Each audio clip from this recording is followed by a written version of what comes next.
What's up everybody, this is Danny, and this is that time of year again, and it's Apple iPhone time. And they released two different iPhones this year, the iPhone 6 and the iPhone 6 Plus. The iPhone 6 has a 4.7-inch display, while the iPhone 6 Plus has a 5.5-inch display. If you want to pick up an iPhone 6 for yourself, it'll be $199 with a 2-year contract, or the iPhone 6 Plus, which is $100 more at $299 with a 2-year contract. I have them both here for you in these minimalist boxes, which is weird. This is the first time they've never had any kind of cover art on the front, but I'm going to unbox both of them for you and kind of compare them. I got the 64GB version of the iPhone 6 Plus and the 128GB version of the iPhone 6. Let's use a little magic here and get into the boxes, and there are both of them right there.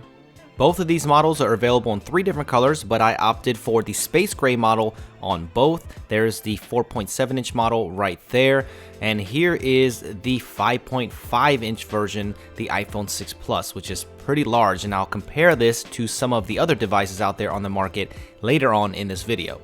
If you want to know what other colors there are silver and gold models available with white fronts. So let's go ahead and take a look at the accessories. Same as last year, you get the ear pods with inline control. You also get a standard wall charger, and you also get a lightning cord. Or is it lightning cable? Anyway, there are packets inside both of these phones. As you can see, this is the iPhone 6 Plus. You get some info there and also your infamous Apple stickers. And you get the same here on the iPhone 6. You get the stickers and you get some info and your quick start guide. For some of you that enjoy the plastic coming off of here, let's take the plastic off. This time it is one long piece, so let's take that off for the front here. Alright, something kind of satisfying about that for some reason. It's the exact same here on the 6 Plus as well, all one piece of plastic, and we will take that off, and there is the 6 Plus. Now they are both ready to go. Now if you look at both of them, you can see there's a notable size difference here, but we'll get back to that later on. Let's get to the design language here on the brand new iPhone 6 versus the iPhone 5S.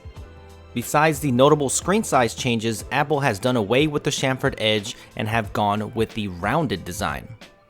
Just like an Apple style, they have managed to make a much thinner phone with a lot of internal improvements. So let's take a closer hardware tour of the brand new iPhone 6. On the left hand side, you're going to find that familiar mute toggle switch, and you're going to find individual volume rocker switches there, which is very reminiscent of the iPod Touch 5th generation.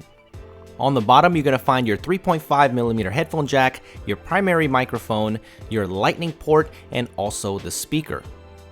Since the devices are much bigger this year, they moved the power button to the right hand side so you'll be able to get to it easier, and there you also find a SIM card tray. If you look up top, you will find absolutely nothing. Now, let's take a look at the top. You will find the same 720p FaceTime HD camera with the earpiece and your appropriate sensors. And on the bottom, you will find that same fingerprint system, Touch ID, right there in the home button. And if you look closely, you can see that the display does not sit flush, it actually pops out a little bit, and the display is rounded, so it makes a much better feel in the hand, especially when you're swiping through your home screens or navigating different menus. In this shot, you will find the 6 Plus eating the 6 for breakfast. It's such a big device. And up top, you will find the improved 8-megapixel camera with the single 2-tone flash. And those bands up top there are dedicated to NFC and antennas. And also, you will find the same band across the bottom. And design aesthetics wise, I'm not quite sure about that. And another little gripe that people might have is the camera does protrude, and it does not sit flush just like the dummy models that we've seen. So I just wanted to show it to you right there. Both of these phones feel fantastic in the hand. They feel substantial, and the rounded edges with that aluminum build, it really feels good in the hand. So I'm gonna go ahead and boot these up and talk about the specs a little bit. This is being powered by the new Apple 8.8 chip, and it also has 1GB of RAM for both phones. So the RAM has not changed in forever, and there's some graphics improvements underneath the hood. So they claim performance boosts all across the board, but I will reserve that until the full review. Apple is calling these new screens Retina HD, and I'll go over the resolution in just a second when I show you the screen quality. Now there is the Touch ID setup. It's exactly the same as it was on the iPhone 5S. Both of these phones are being powered by the brand new operating system iOS 8, and if you look, the 64 gig and the 128 gigabyte versions come with a lot of this Apple stuff preloaded like iMovie and GarageBand, so you may find that preloaded on your device. But you can just uninstall them if you don't want them on your new iPhone. So let's take a look at the storage options here, and on the 64 gigabyte version there's 52 gigabytes available to the user, and if you buy the brand new 128 gigabyte model then you will get 110 gigabytes available. So it's nice to see that they bumped it up to 128. A lot of people were asking for that storage option.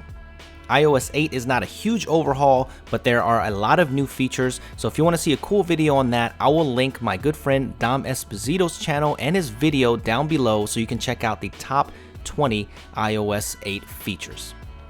Even though I won't go over iOS 8, I will go over some specific features like this. If you tap the home button once here, you'll go into multitasking. Double tap though, you'll get this new reachability option where it just collapses it down so you can actually get to it with one hand. What do you guys think about this solution? I'm not quite sure about it. The 6 Plus gets a landscape mode here, much like the iPad, so it's going to take advantage of the larger screen, but I'm not sure exactly how useful that will be because some of the apps, even like the dialer, do not go into landscape mode. I'm not really sure why, and if the app is not optimized for the 6 Plus screen, then it just blows up 3 times and it just looks kind of bad. So hopefully developers will get on that very quickly. So let's talk about the displays real quick. The iPhone 6 has a 750 by 1334 resolution, which equals to the same PPI as the iPhone 5S, and the bigger version, the iPhone 6 Plus, has an actual 1080p display, and both of these displays are very good. They're very sharp and they're very clear, and also the viewing angles are absolutely insane. One of the best I've seen on off-axis viewing angles, so I think you'll be very happy with the display. So I'll test that out a little bit further. Now here is the new 8 megapixel camera sensor with phase detection autofocus, which I'm kind of excited about because this is the same type of technology that you will find in something like the Canon 70D, which is a DSLR.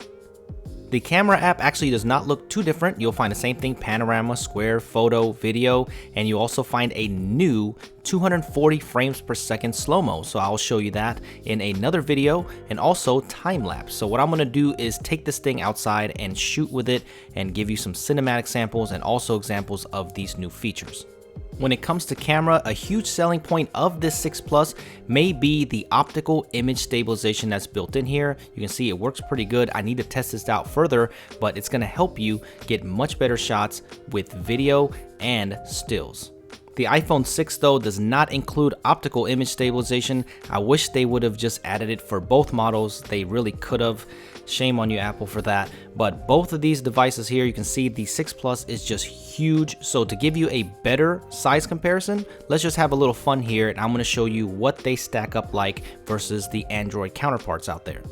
Most of you will probably want to know, how does the 5.5-inch version stack up to the Galaxy Note 3 and the upcoming Galaxy Note 4? I will get that and compare them in a future video, but you can see that the iPhone 6 is a little bit thinner, but man, the iPhone 6 5.5 or the Plus version is much taller than the Galaxy Note 3. Doesn't make any sense design-wise. Here is the iPhone 6 next to the HTC One M8, and we're also going to compare it to the iPhone 5S, and you can see it's much bigger than that. And also there is the Xiaomi Mi 4, which a lot of you don't even know what phone that is. And of course we have to compare it to the Samsung Galaxy S5 and the LG G3. And I guess we'll also bring in a OnePlus One. But the one thing that I wanted to show you was that the iPhone 6 Plus has a 5.5-inch display. And when we look at the Android counterparts like the OnePlus One, it's pretty much the same size here. But when you're looking at something like the LG G3, it has the exact same screen size, and look at the bezels, much thinner, it's much more compact, so the iPhone 6 Plus could be a little bit smaller. It is a really large device, so make sure you look at that in the store before you buy it. Alright guys, so I hope you enjoyed this dual unboxing and comparison and first impressions of the brand new iPhones. So let me know if you have any questions. Make sure you follow me on Twitter at @SuperScientific. I'm usually there all the time. And also subscribe to my channel if you're new to my channel. And also give me a thumbs up if you enjoyed this. Thanks for watching guys, and I will see you in the next video.